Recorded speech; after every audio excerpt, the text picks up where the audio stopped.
Au Nord Kivu, les opérateurs économiques ont annoncé un mouvement de grève à partir de ce lundi 10 octobre en protestation à la dégradation de la situation sécuritaire à Beni, Butembo et Lubero. La zone est contrôlée à d'interminables et confrontée à d'interminables tueries et enlèvements des civils. Nous allons parler dans ce journal de cette rencontre entre Denis Sassou Nguesso et Félix Tshisekedi. Le président du Congo-Brazzaville est en visite d'État en RDC depuis samedi. La situation sécuritaire à l'Est et à l'Ouest avec le conflit à Kwamout était au centre de leur discussion. Et quelle réponse russe après l'attaque du pont de Crimée? La crainte nucléaire ne fait que grandir en attendant l'issue de l'enquête criminelle ouverte le même jour de l'explosion. La circulation, elle, a repris sur une partie du pont, ont annoncé les autorités russes. Bienvenue à vous tous et bon dimanche chez vous. Arrivé à Kinshasa samedi dans l'après-midi, le président du Congo-Brazzaville a eu un tête-à-tête avec son homologue congolais Félix Antoine Tshisekedi.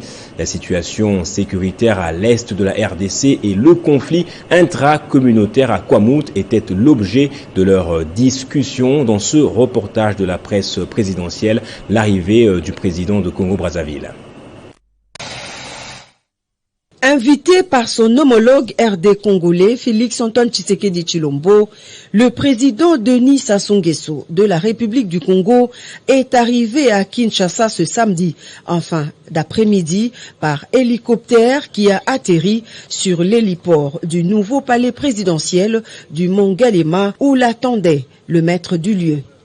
Une visite de travail et d'amitié au cours de laquelle les deux personnalités vont aborder plusieurs questions liées notamment à la coopération bilatérale et régionale. Liées par la géographie et par l'histoire, Kinshasa et Brazzaville ont intérêt à entretenir des relations de bon voisinage en toutes circonstances. La crise sécuritaire inhérente au mouvement des personnes fuyant les conflits interethniques à Kwamout par le fleuve Congo et ses conséquences humanitaires sur les deux rives est l'un des sujets phares au centre du tête-à-tête entre les deux chefs d'État. Une autre question qui suscite la curiosité de l'opinion, c'est celle liée aux accords signés entre Kigali et Brazzaville en avril dernier, des protocoles d'accords dits d'entente et une convention de concession dans le domaine agricole. Le tête-à-tête de ce samedi va à coup sûr dissiper tout malentendu autour des rumeurs de nature à entacher des bonnes relations séculaires qui ont toujours caractérisé les deux nations sœurs. L'entretien de ce samedi fait suite aux précédentes entre Félix Antoine Tshisekedi Tshilombo et Denis Sassou Nguesso. La dernière en date est celle du mois de juin dernier où les deux personnalités s'étaient vues 2 fois à Oyo et à Kinshasa. Kinshasa et Brazzaville sont également politiquement impliqués dans le projet de construction du pont route-rail qui va relier les deux capitales dans le but d'accélérer les échanges commerciaux entre les deux pays. Et les rideaux de la 6e conférence du réseau des parlementaires panafricains des commissions défense et sécurité tenue à Kinshasa du 5 au 7 octobre ont été tirés. C'est le président du Sénat, Modeste Bahati Lukwebo, qui a présidé la cérémonie de clôture de ces assises ouvertes par le président de la Chambre basse, Mbosso Kodia. Les rideaux de la 6e conférence du réseau des parlementaires panafricains des commissions défense et sécurité tenue à Kinshasa du 5 au 7 octobre 2022 ont été tirés. C'est le président du Sénat, Modeste Bahati Lukwebo, qui a présidé la cérémonie de clôture de ces assises qui ont réuni les parlementaires de plusieurs pays d'Afrique sous le thème « Dialogue sécuritaire Afrique-Europe à l'ère d'une nouvelle rivalité géopolitique. Comment améliorer concrètement la coopération? Les participants à cette conférence ont posé des bases qui vont améliorer les rapports des coopérations entre ces deux continents. Dans son mot de clôture, le président du Sénat, Modeste Ba Tshilokwebu, a loué les efforts manifestes du chef de l'État, Félix Antoine Tshisekedi Tshilombo, dans la recherche de la paix contre l'agression de la RDC par le Rwanda sous couvert du mouvement terroriste du M23. Je salue cette initiative qui aujourd'hui permet à ce que tout le monde comprenne l'importance de la sécurité dans tout ce que nous avons à faire. Parce que sans la paix et la sécurité, il n'y a pas de développement, il n'y a pas de vie en réalité. Je remercie en même temps le président de la République, Félix Antoine Tshisekedi, qui a accepté que se tienne ici. Cette cérémonie de clôture a été sanctionnée par la passation de bâtons de commande entre Ibrahim Sadara, président de la commission défense et sécurité de la Chambre des représentants du Nigeria, et Bertin Moubonzi, président de la commission défense et sécurité de l'Assemblée nationale de la RDC, pour un mandat de 2 ans. Et dans l'actualité également, pour protester contre l'insécurité dans leur région, des opérateurs économiques de 3 régions dans le Nord Kivu, notamment de Butembo, Beni et Lubero, ont annoncé un mouvement de grève de 7 jours dès demain lundi. Ces derniers ont écrit près de 4 fois au chef de l'État pour décrier la dégradation de la situation sécuritaire dans leur région. Les opérateurs espèrent voir déclarer sinistre la zone théâtre des massacres de civils. En attendant, ils ont décidé de ne payer ni taxes ni impôts jusqu'au rétablissement total de la sécurité dans l'est du pays. Le siège social de l'ANAT est désormais connu. Le ministre de l'Aménagement du territoire, Guy Luando, a inauguré samedi les nouveaux locaux de l'entreprise maîtresse dans l'exécution du projet de développement à la base des 145 territoires de la RDC. L'agence espère avoir des moyens pour mener à bien sa mission. Près d'une année après sa création par décret le 30 décembre 2021, l'Agence nationale de l'aménagement du territoire a désormais un siège social. Ces locaux situés 6 le boulevard du 30 juin à la place Batetela ont été inaugurés par le ministre Guy Luando Mboyo. À l'heure où l'on parle du développement du pays à partir de la base, soit de ces 145 territoires, le parachèvement de la mise en place de l'ANAT s'avère une chose indispensable. La mission, le reconnu, consiste justement à concevoir la modernisation et la construction des entités administratives de base. Le ministère de l'Aménagement du territoire est en pleine réforme.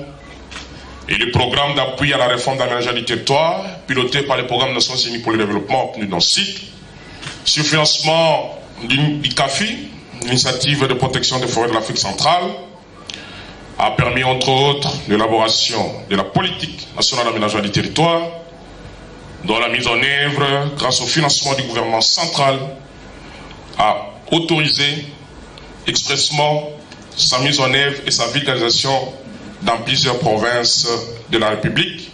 L'ANAT a déjà, en ce qui le concerne, mis en place plusieurs projets, notamment la construction de l'aérogare de Boende et la construction de Lumumba-Ville, mais ces derniers n'attendent que des moyens financiers pour des études approfondies préalables à l'exécution. Je souscris au programme de cette agence, mais je veux solliciter pour que l'aéroport déjà et de Tunis soit aussi inscrit dans le programme d'urgence afin de pouvoir bien employer l'argent public de notre pays. Surpeuplés, congestionnés et parfois non pensés pour les milieux ruraux, les villes et territoires de la RDC doivent relever le défi du développement du pays plusieurs années après la colonisation.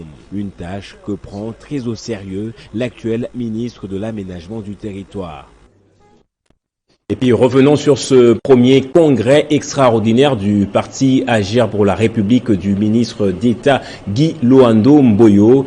L'événement a eu comme résolution principale l'installation de la nouvelle équipe dirigeante du parti ainsi que la modification des statuts. Commentaire de Christian Calanger. Pendant 2 jours, soit du 7 au 8 octobre 2022, les cadres et militants du parti Agir pour la République, AREP, chers au ministre d'État en charge de l'aménagement du territoire, Guy Loando, se sont réunis au siège du parti dans le cadre du premier congrès extraordinaire de cette formation politique. Cet événement riche en couleurs a abouti à l'installation de la nouvelle équipe dirigeante, composée notamment du secrétaire général Edouard Mukendi, avocat au barreau de Kinshasa-Gombe, et de 3 secrétaires généraux adjoints.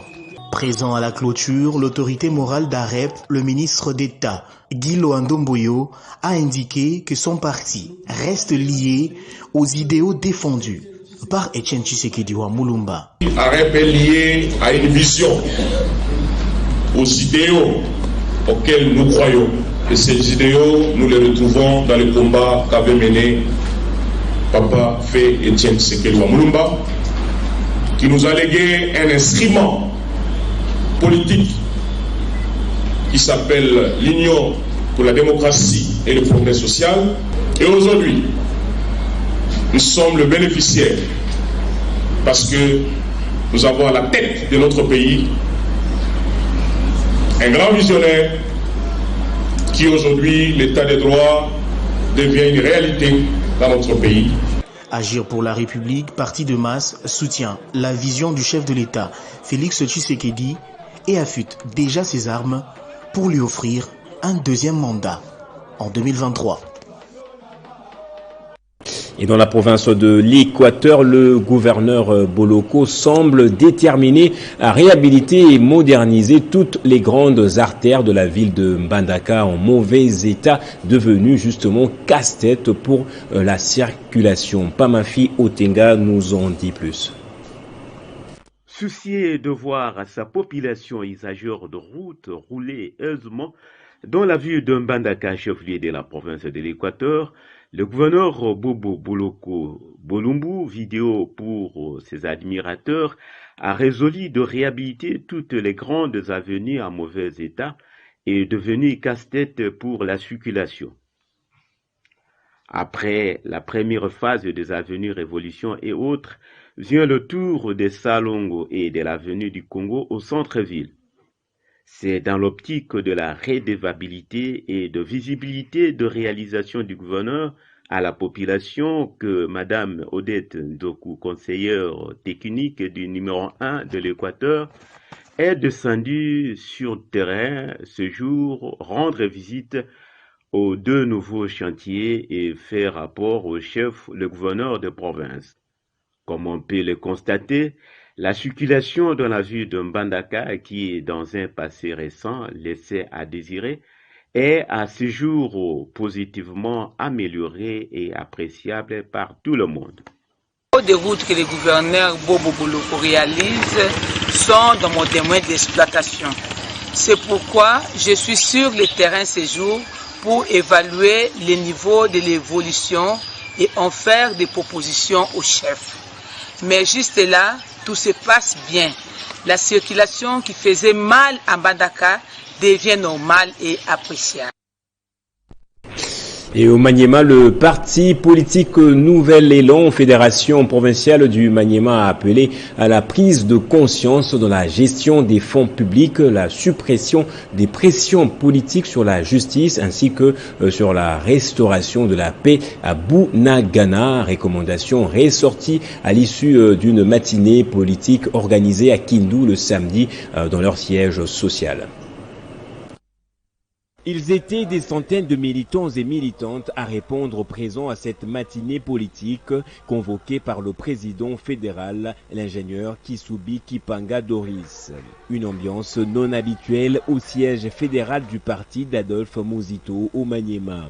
Pour les organisateurs, il était question d'enseigner l'idéologie, la philosophie, la doctrine et les valeurs de Nouvel Élan aux militants et militantes. À l'occasion de cette matinée, le Nouvel Élan a également passé en revue la situation politique de l'heure, à l'issue duquel des recommandations ont été formulées.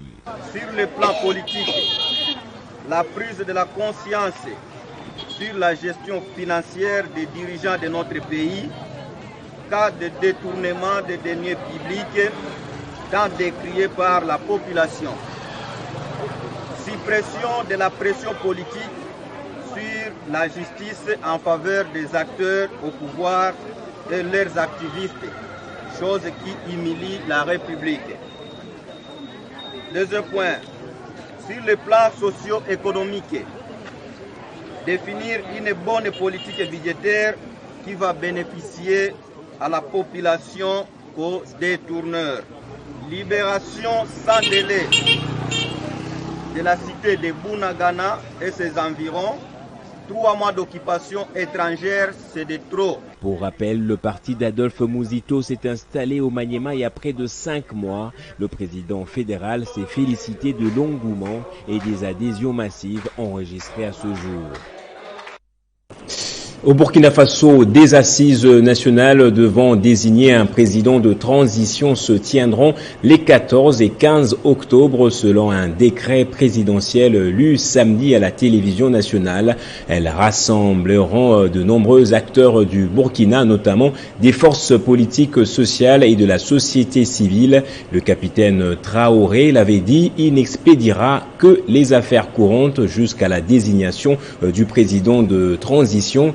Ouagadougou a également promis de respecter ses engagements pris sous Damiba vis-à-vis de la CEDEAO, en particulier sur l'organisation des élections et un retour civil au pouvoir au plus tard en juillet 2024.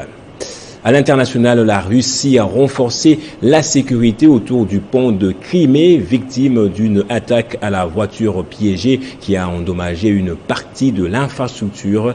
La circulation a repris malgré l'accident.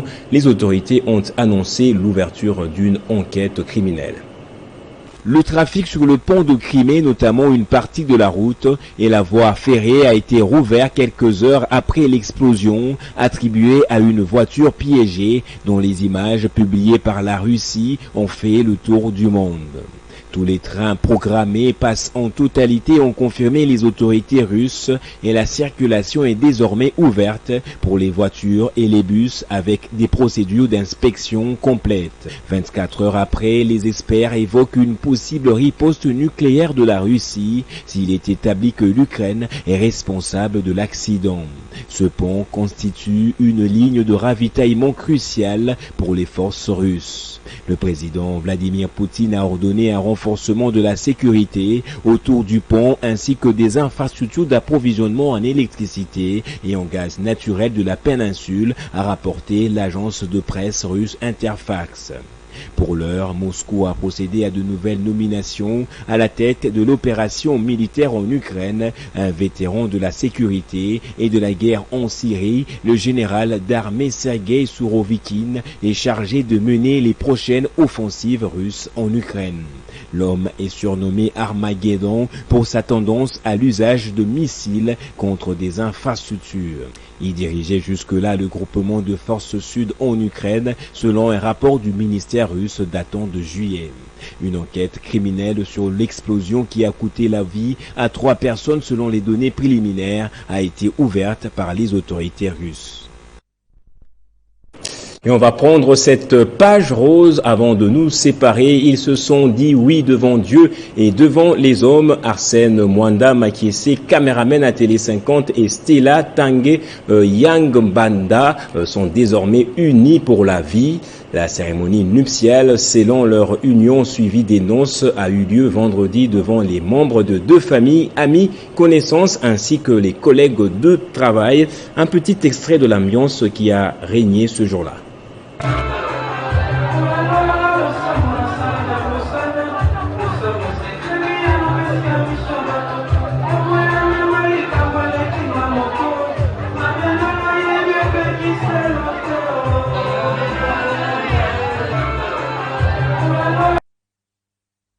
Des titres à présent. Au Nord Kivu, les opérateurs économiques ont annoncé un mouvement de grève à partir de ce lundi 10 octobre en protestation à la dégradation de la situation sécuritaire à Beni, Butembo et Lubero. La zone est confrontée à d'interminables tueries et enlèvements des civils ainsi qu'aux incendies des marchandises, disent-ils. Et on a parlé également dans ce journal du tête-à-tête entre Denis Sassou Nguesso et Félix Tshisekedi. Le président du Congo-Brazzaville est en visite d'État en RDC depuis samedi. La situation sécuritaire à l'Est et à l'Ouest avec le conflit à Kwamout était au centre de leur discussion. Et dans le monde, quelle réponse russe après l'attaque du pont de Crimée? La crainte nucléaire ne fait que grandir en attendant l'issue de l'enquête criminelle ouverte le même jour de l'explosion. La circulation, elle, a repris sur une partie du pont, ont annoncé les autorités russes. Fin de ce journal, merci à vous tous de l'avoir suivi.